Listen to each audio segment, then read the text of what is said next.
Welcome to the Bare Essentials Podcast, where the talk is real and hibernating on your goals is not an option.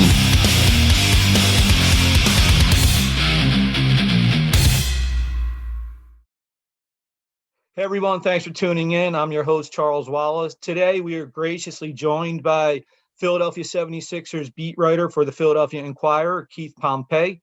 He's agreed to give us a little bit of time and talk some 76ers hoops. So thanks for joining us, Keith. Man, thanks for having me. It's my pleasure. So Keith, I thought this was good timing considering I see a lot in the national media about this trade. And I'm seeing it's kind of polarizing, right? You see both ends of it. I want to get your perspective on the Simmons Harden trade from a Philadelphia perspective. From a Philadelphia perspective, I think it was a good trade. I mean, I do. Now, again, some people, a lot of people are saying, okay, well, we wanted them to get rid of Ben Simmons. The fans wanted Ben Simmons out of here. But then I always call him son-in-law, Seth Curry, when he had to go, because that's Doc Rivers' son-in-law.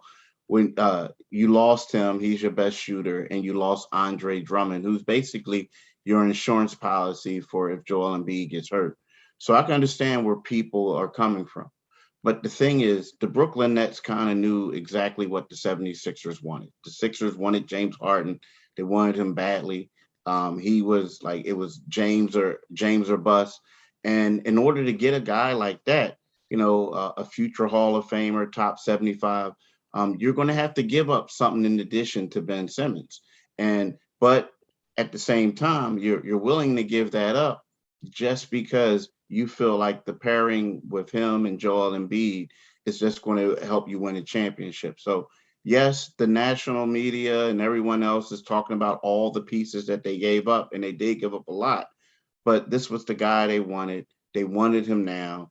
And sometimes you just have to give up some pieces who would have been role pieces for the 76ers.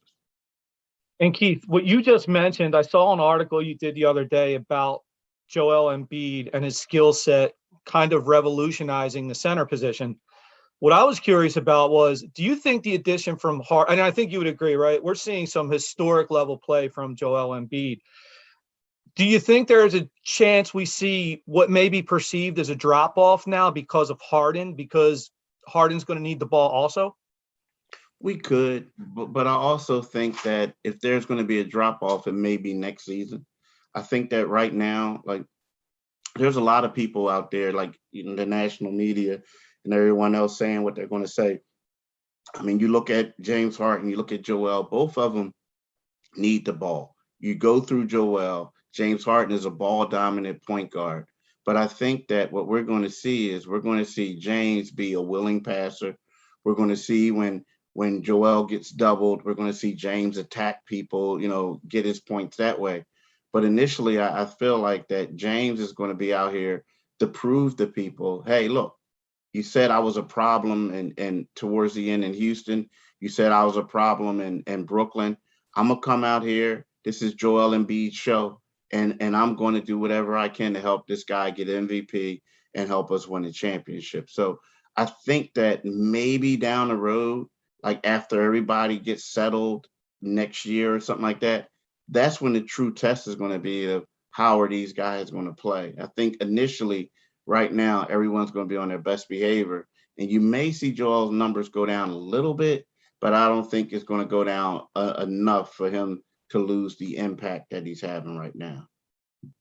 So Keith, some of the things I hear nationally about Harden, a lot of people want to talk right away about his, obviously you can see it, right? There's a bit of a weight issue potentially. And I was curious on your opinion. I see it, and I think it could have been more because of maybe disinterest or not being happy where he was, and it didn't give him the motivation he needed. Now, I don't really like that, but I think that may have been it. Do you agree with that? I do, but it's going to be funny because when you see him put on his 76ers uniform, you're going to say to yourself, what happened to all that weight? I was at the press conference for him and, saw him, walked right past him. He doesn't look all that big to me. Now, again, when I watched the videos and I saw everything, I was like, wow, this guy gained weight again. He's out of shape. And it's funny because, a photographer for the NBA and I were laughing because he was showing me pictures from a photo shoot he had with James. And I'm talking about, man, I'm not saying he looked like The Rock or nothing, but he had the gun show going on, if you know what I mean, right? That's So, good news. it's one of those things where I who knows, maybe like his clothes were big, maybe he was out of shape, and maybe he knows how to lose weight that fast. But he looked solid to me. I mean, he did not look like what I thought he was going to look like. But at the same time, when you do talk about stuff, I think that James wanted to get out of Brooklyn. And, at first he was being nice about it. But as soon as closer they got to the trade deadline, he started admitting to some of the stuff saying, yeah, I want out. This is where I want to be. So I think that he made it extremely uncomfortable. But in regards to the weight, all I can tell you is he doesn't look that big to me. Now, he's a big dude, a solid guy, but, he didn't look like me out there trying to play basketball. So, Keith, when you look at the trade, what surprised me was once it happened, and I was very happy with the trade, I was very shocked that Morey didn't have to give up some of the younger pieces when we talk about Maxey and, say, Thibault. Were you a bit surprised about that? I was, but you know what? I think that if you're Brooklyn and like, yes, you want to get Thibault because of defense, but I think getting Thibault would have maybe, for lack of a better word, crippled the Sixers more than it would have helped Brooklyn. And he would have helped Brooklyn, but I think the 76ers, knowing that the only perimeter defender that they have is Danny Green, but he's just older in his career. But getting Andre Drummond, to me, is a great consolation for that, because I think that Andre Drummond moving forward is a guy who can help them win a championship. Matisse would have been great, but I think that the thing is, you need somebody who can put a body up next to Embiid. So as much as they kept saying, the more you think about it, we want Matisse. We're not going to do this until we get Matisse. And then at the 11th hour, well, if you ain't going to give us him, what about Drummond? Okay, sure, take him. And then afterwards, you're like, wow, we just gave up our backup center.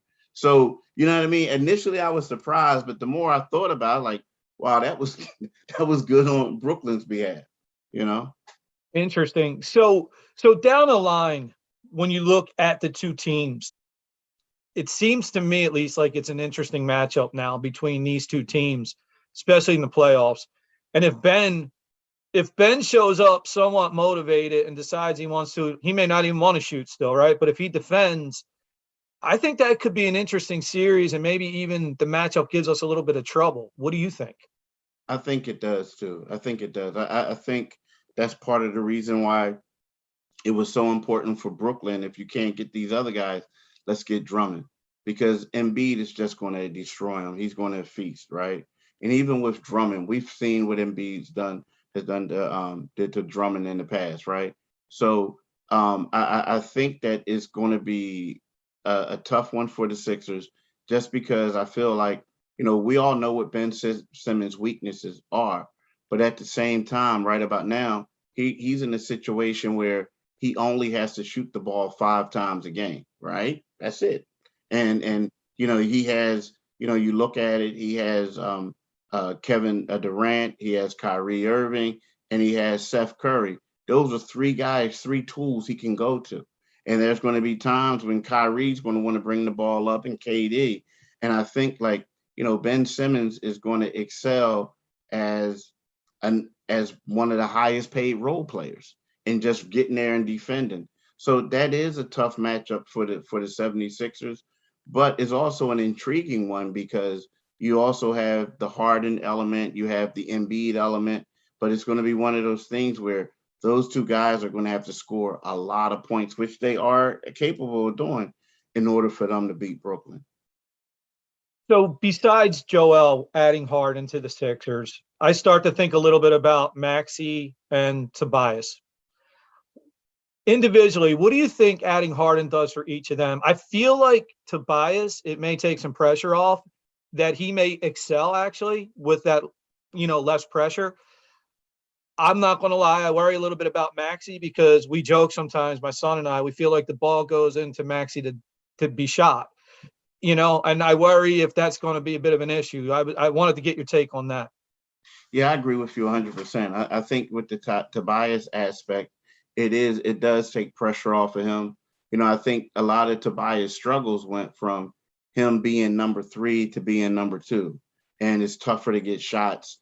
He never had really a point guard since Ben Simmons left. As good as Maxey was, he just didn't have somebody to get him the ball in the right spots. And that goes to what you're saying. It's kind of like Maxey was so used to, having the ball coming in, being a scorer, driving, doing whatever. Now he has to adjust to being off the ball and then maybe reinventing himself a little bit, be doing a catch and shoot, this and that, maybe driving to the lane. But for the most part, you want the ball in James Harden's hands or Embiid's hands. So to me, that's the key. How are you going to make this work? How are you going to make him comfortable? Because when Joel first came back, his usage rate went down, but then he made it work, but he had the ball in his hands. So now, to me, you're right. Because when you look at Maxey, you don't say that like Seth Curry, he's a spot-up shooter, a catch-and shooter. No, he's a rhythm type of guy. So the big question for me is, how are they going to make this work? Because right now, looking at it without seeing it, you just have to say that it's not a perfect pairing. What worries me a little bit, and I'm not around it, obviously, like you, this is where I think we're going to really get to see what Doc Rivers is about. And the jury's out for me, right? I think Doc is a really good coach. I don't know if he's elite, but I'm really curious to see how he makes this work. What are your thoughts? You think he can make it work? You know what? It's when you think of Doc Rivers, sometimes you think of him as one of his best attributes. He has 2 good things. He's really good at drawing up plays coming out of timeouts. That's what he's known for. But he's also known for being like a leader of men, getting guys to buy in. And this is probably going to be one of his toughest things because of the short period of time. And when you look at it, I'm just going back to the Boston Celtics. He had the first real big 3, and he had Ray Allen, who went from being the man to being a spot-up shooter, buying into and being a spot-up shooter, and he won a championship doing that. So for me, you're right. This is where Doc's going to get his money, because let's face it, if it doesn't work out, they're going to look at Doc Rivers like, hey, look, man, we gave you James Harden and Embiid, but it's up to Doc Rivers to make sure that all these guys are happy and to make sure that they can all play well together.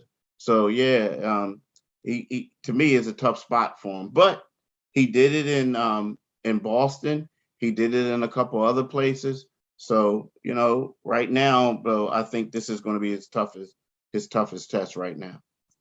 See, I already feel a little better about it listening to you say that. Honestly, I wasn't thinking as much back to that, but I think what you just said, and I do a lot of this on this podcast, we talk about that leadership, and I do agree with you. I think that's probably one of his biggest attributes. So I'm definitely hearing that. I think he can make it work. So we're going to see. Well, Keith, let's end with this. I think everybody's curious. Do you have any insight or no? Is James going to play on Friday night?